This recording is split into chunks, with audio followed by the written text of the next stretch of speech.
Okay, so yun, magandang araw mga kalayas.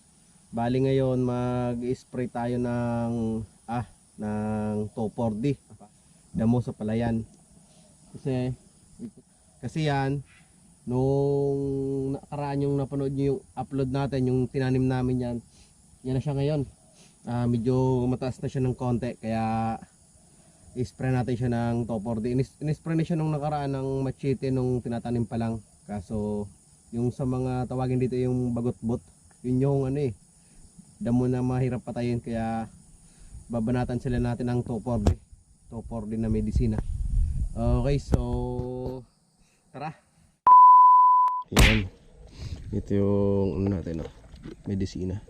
Bali daw nito, 6 na takal, takip yan, 6 na takip.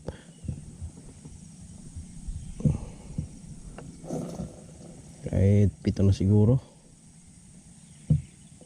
para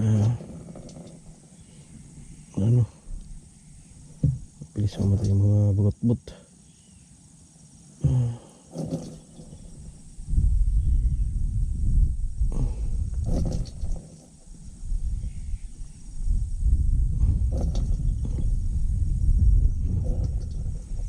Yan.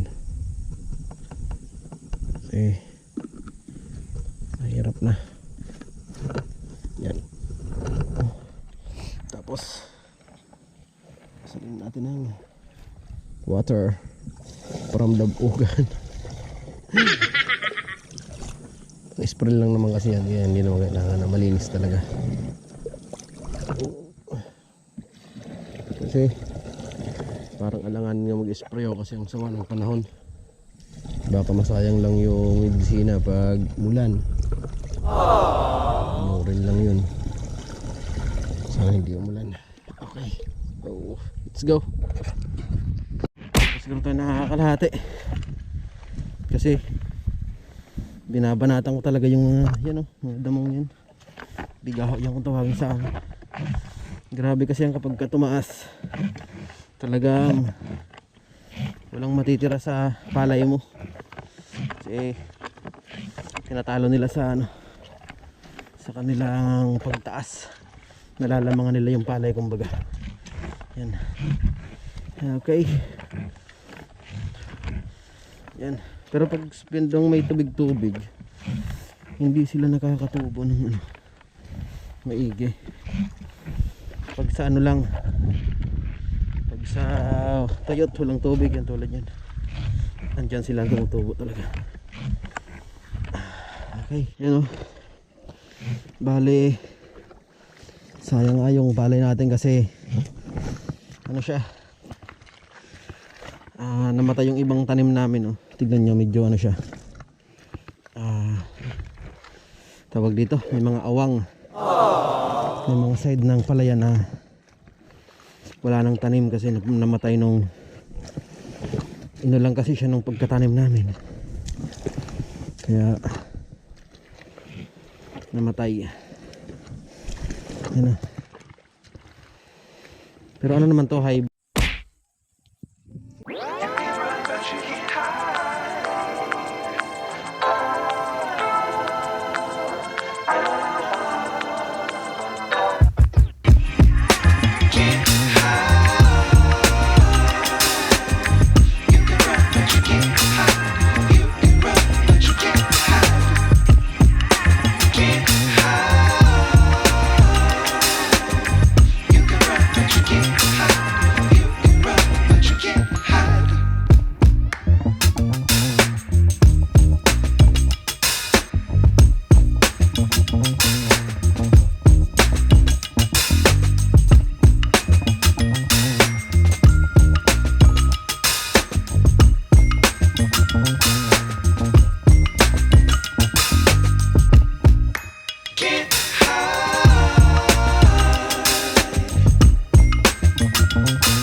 can't hide.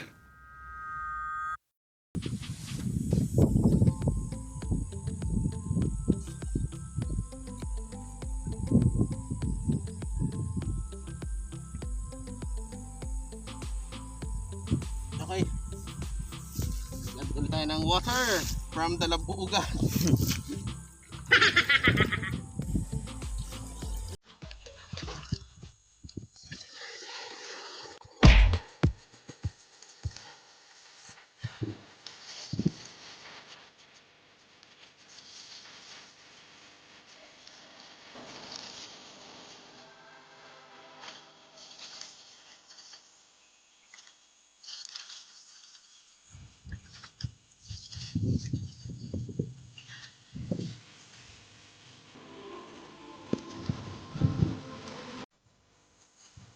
Okay, so go.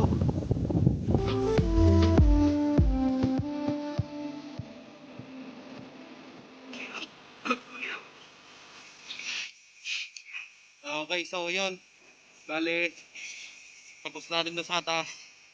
Yun. Tapos na natin doon. Pababa na lang, ito na lang. Siya. Okay, so hanggang dito lang yung video natin.